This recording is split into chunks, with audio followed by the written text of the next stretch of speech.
कक्षा 10वीं गणित पेपर के सॉल्यूशन पार्ट बी में हम अब हल करेंगे। पार्ट ए में हमने सभी कोटियों को हल किया था। पार्ट बी में हम हल करेंगे प्रश्न क्रमांक 6 को।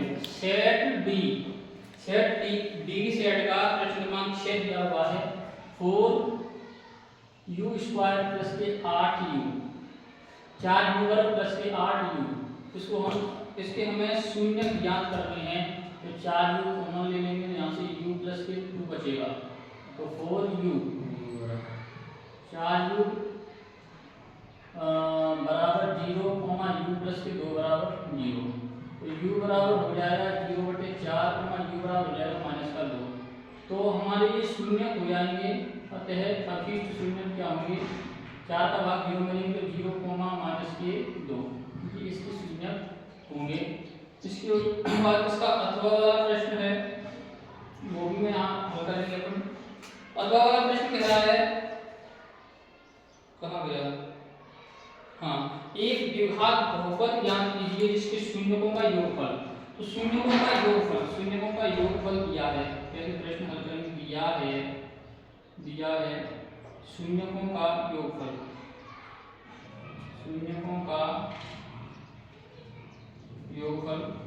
अल्फा प्लस बीटा बराबर क्या है 1/4 माइनस का 1/4 और शून्यकों का गुणनफल दिया हुआ है, गुणनफल अल्फा इंटू बीटा बराबर दिया हुआ है 1/4। हमें बहुपद ज्ञात करना है, हम मान लेंगे माना अभिष्ट बहुपद ax वर्ग प्लस की bx प्लस की c है। तो ax वर्ग प्लस bx प्लस की c बराबर होता है x² माइनस की alpha plus beta x plus की अल्फा इंटू बीटा के x² माइनस की अल्फा प्लस बीटा बराबर माइनस की 1/4 दिया हुआ है, x plus alpha into beta बराबर दिया हुआ है 1/4। इसको हम इसके नीचे कुछ नहीं है, एक मान लेंगे, हल करेंगे तो एलसीएम आ जाएगा 4,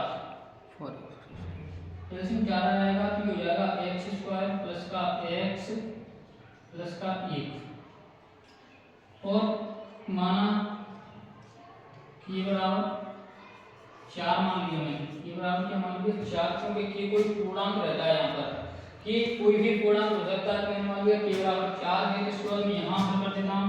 के बराबर 4 है तो 3 की जगह में 4 क्वेश्चन में आएगा x² प्लस का x प्लस का 1/4, 4 से 4 कैंसिल हो जाएगा, x² प्लस के x प्लस का 1, अतः यही हमारा क्या हो जाएगा अभिष्ट बहुपद हो जाएगा x² प्लस के x प्लस का 1। ठीक है, इसके बाद अपन हल करेंगे, ले बताओ, एलसीएम 4 लेंगे तो ये हो जाएगा 4x², क्या हो जाएगा 4x² प्लस का x प्लस का 1। तो अभिष्ट बहुपद होगा 4x वर्ग प्लस का x प्लस का 1, ये अपना 7वें का हल हो गया है। 8वें प्रश्न में दिया हुआ है, 8वां दिया हुआ है कि एक ही दी हुई है जिसका 10वां पद ज्ञात करना है। ये 2, 7, 12 और इसका 10वां पद क्या होगा, हमें दिया हुआ है, हल करेंगे, दिया है, क्या दिया है, दिया हुआ है d बराबर मतलब प्रथम पद a बराबर 2 है, 7 अंतर d बराबर हो जाएगा, दूसरे पद में से पहला पद घटाएंगे 7 माइनस के 2 बराबर हो जाएगा 5। कौन सा पद ज्ञात करना है 10वां, यानी a tan बराबर होगा 1 प्लस के n माइनस 1 इंटू d, यहाँ n बराबर हो जाएगा 10, क्योंकि 10वां पद ज्ञात करना है। तो a tan बराबर हो जाएगा a का मान हो जाएगा 2 प्लस यहाँ 10 हो जाएगा 10 माइनस 1 इंटू डी का मान कितना हो जाएगा 5, 2 प्लस 3 2 गुणा 5 यानी 2 प्लस 43 और उत्तर आएगा इसका 47, यानी इस टीपी का 10वां पद 47 होगा। कितना होगा 47 होगा। उसके बाद दिया हुआ है इसका अथवा, इसका अथवा हम हल करेंगे। हाँ, प्रश्न क्रमांक 9 का अथवा, तो पहले प्रश्न क्रमांक 9 है। प्रश्न क्रमांक 9 में हमें आधारभूत आनुपातिक प्रमेय का कथन पूछा गया है। आधारभूत अनुपातिक प्रमेय का कथन होता है यदि किसी त्रिभुज में एक भुजा के समांतर तथा अन्य दो भुजाओं को भिन्न भिन्न बिंदुओं पर प्रतिच्छेद करने वाली एक रेखा खींची जाए। एक भुजा के समांतर तथा अन्य दो भुजाओं को भिन्न भिन्न बिंदुओं पर प्रतिच्छेद करने वाली एक रेखा खींची जाए तो अन्य दो भुजाएं एक ही अनुपात में विभाजित होती हैं, समान अनुपात में विभाजित होती हैं। यही आधारभूत अनुपात प्रमेय का क्या होता है, कथन होता है, थेल्स प्रमेय का कथन होता है। उसके बाद इसका अथवा दिया हुआ है, इसका अथवा जो हमें हल करना है इसमें क्या दिया हुआ है, एक आकृति दी हुई है, ये आकृति दी हुई है, इसमें और सवाल दिया हुआ है OA OB बराबर OC into OD है, तो हमें ये ज्ञात करना है कि एंगल A बराबर एंगल C और एंगल B बराबर एंगल D, ये हमें ज्ञात करना है। तो हमें यहाँ से हल करेंगे। हल अपने पास दिया क्या है, दिया है OA into OB बराबर OC into OD, ये दिया हुआ है। हम इसको लिख सकते हैं OA बटे OC बराबर OD बटे OB, OD बटे OB। इसको मैंने कह दिया समीकरण नंबर 1। दूसरा हम ये देख सकते हैं कि एंगल त्रिभुज, यहाँ मैं ये लिख सकता हूँ त्रिभुज AOD तथा त्रिभुज BOC में, AOD और BOC में एंगल AOD बराबर होगा एंगल BOC के। AOD यानी ये वाला कोण, BOC यानी ये वाला कोण, ये दोनों कोण कैसे होंगे, बराबर होंगे। क्यों होंगे, तो शीर्ष अभिमुख कोण से, शीर्ष अभिमुख कोण से ये कैसे होंगे, बराबर होंगे। तो कोण बराबर हो गया, दो भुजाओं का अनुपात अपने पास ये बराबर मिल गया। समीकरण 1 से हमें पता चल रहा है कि छोटे वाले त्रिभुज की दोनों भुजाओं का अनुपात बड़े वाले त्रिभुज की भुजाओं के अनुपात में क्या है, तो दोनों भुजाओं का अनुपात के साथ में बराबर है। तो मैं लिख सकता हूं अतः भुजा कोण भुजा समरूपता कसौटी से त्रिभुज AOD समरूप होगा त्रिभुज BOC। ये दोनों त्रिभुज कैसे होंगे, समरूप। और समरूप त्रिभुजों के संगत भाग कैसे होते हैं, बराबर। मैं लिख सकता हूं समरूप त्रिभुजों के संगत भाग बराबर होते हैं। समरूप त्रिभुजों के संगत भाग बराबर होते हैं, समान होते हैं। अतः कोण A बराबर हो जाएगा कोण C के और कोण B बराबर हो जाएगा कोण B के। क्योंकि संगत कोण बराबर होते हैं, कोण A बराबर हो जाएगा कोण C के और कोण B बराबर हो जाएगा कोण B के। ये वाला कोण पहले से दिया हुआ है, हमें क्या करना था, सिद्ध करना था। हाँ, इसके बाद प्रश्न क्रमांक 10 में दिया हुआ है y अक्ष पर एक ऐसा बिंदु ज्ञात कीजिए जो बिंदुओं 0,5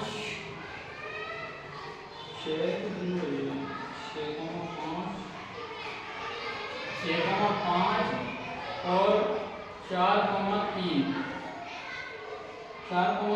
से समदूरस्थ हो। y अक्ष पर होना चाहिए, तो मैंने मान लिया, माना कि ये y अक्ष है, यहाँ बिंदु A है, यहाँ बिंदु B है और इसके बीच में एक बिंदु मैंने मान लिया, माना कोई बिंदु P है। तो मैं लिखूंगा माना A, माना बिंदु P A तथा B से समदूरस्थ है, यानी समान दूरी पर है। ठीक है, तो ये y अक्ष पर है, तो y अक्ष पर क्या हो रहा है, x का मान 0 होता है, इसलिए इस बिंदु के निर्देशांक होंगे 0,y। क्योंकि y अक्ष पर x बराबर 0 होता है, तो x की वैल्यू 0 हो जाएगी, y का मान अपन याद करेंगे। यहाँ ये दी हुई है 6,5 और 4,3 दिया हुआ। ठीक है, तो यहाँ हम दूरी सूत्र लगा देंगे। पहले यहाँ लिखेंगे AB बराबर हो जाएगा, समदूरस्थ है, अतः AB बराबर हो जाएगा AB की यहाँ पर दूरी सूत्र लगाएंगे। दूरी सूत्र से दूरी सूत्र होता है x2 माइनस x1 बराबर होता है y2 माइनस y1। तो पहले मैं यहाँ a की वैल्यू निकालूंगा, a से लेकर b तक की दूरी। तो x2 माइनस 0 माइनस 6 का वर्ग हो जाएगा प्लस y माइनस 5 का वर्ग। इसी प्रकार यहाँ देखेंगे p का मान निकालेंगे तो 0 में से 4 का वर्ग प्लस y माइनस 3 का होल स्क्वायर। ये हो जाएगा। इसको हम सोल्व करेंगे तो 0 में से 6 घटाएंगे तो 6 आएगा, 6 का वर्ग करेंगे तो कितना आएगा 36। 36 प्लस के y माइनस 5 का स्क्वायर बराबर इधर हो जाएगा 4 16 हो जाएगा, 16 प्लस के y माइनस 3 का वर्ग हो जाएगा। 0 में से 4 गए तो 4 बचेगा, 4 का वर्ग 16 होता है, इसलिए 16 आएगा। दोनों तरफ क्या कर देंगे वर्ग, दोनों तरफ वर्ग करने पर जब हम दोनों तरफ वर्ग करेंगे तो रूट वाली संख्या में जब वर्ग करते हैं तो रूट हट जाता है, इसलिए यहाँ बचेगा 36 प्लस के y माइनस 5 का होल स्क्वायर बराबर 16 प्लस के y माइनस 3 का होल स्क्वायर। जब ये स्क्वायर खोलेंगे सत्संग का लगेगी यहाँ a माइनस b का होल स्क्वायर बराबर होता है a वर्ग प्लस के b वर्ग माइनस के 2ab। इस बार सत्संग का तो ये 36 प्लस का a वर्ग माइनस y का वर्ग b वर्ग माइनस 25 और माइनस के 2ab मतलब हो जाएगा 10y बराबर ये। इसी प्रकार इधर खोलेंगे a वर्ग प्लस के b वर्ग माइनस के 2ab माइनस 6। देखिए इस y को मैं इधर लाऊंगा तो माइनस का हो जाएगा, a बाई प्लस का है, एक इधर लाऊंगा तो ये माइनस हो जाएगा, क्योंकि माइनस प्लस के कैंसिल हो जाएंगे। तो y से गया y, यहाँ पर देखिए ये 25 ये 16 और 9 कितने हो जाएंगे 25 माइनस के 6y बराबर। इधर मैं देखूंगा 36 प्लस के 25 माइनस के 10y। इसी प्रकार 25 यहाँ प्लस का है, इधर आएगा तो माइनस हो जाएगा, इसको 25 से कट गया, 25 यहाँ बचा 36 माइनस के 10y बराबर माइनस के 6y। 10 को मैं उधर भेज दूंगा 36 बराबर माइनस के 6y। 10 को उधर ले जाऊंगा 55 कर दूंगा तो 10 प्लस का हो जाएगा तो 36। 10 में से 6 गए तो कितनी बार 4 बार, तो 4 का भाग 9 36 में देंगे तो 9 बार जाएगा, इसलिए y की वैल्यू कितनी आ जाएगी 9। अतः अभिष्ट बिंदु यहाँ लिख देता हूँ, अतः अभिष्ट निर्देशांक 0,9 होंगे, 0,9 ये अपना 10वां प्रश्न। प्रश्न क्रमांक 10 का अथवा हल करेंगे, 10वें का अथवा। इसमें दिया हुआ है a, b और माइनस a, माइनस b के बीच की दूरी ज्ञात करेंगे तो डायरेक्ट दूरी सूत्र लगा लेंगे। क्या लगा लेंगे, दूरी सूत्र से। दूरी सूत्र से x2 माइनस x1 यानी माइनस के a और माइनस a का होल स्क्वायर और y2 माइनस के y1 यानी माइनस का b, x2 माइनस x1 का वर्ग प्लस y2 माइनस के y1 का वर्ग।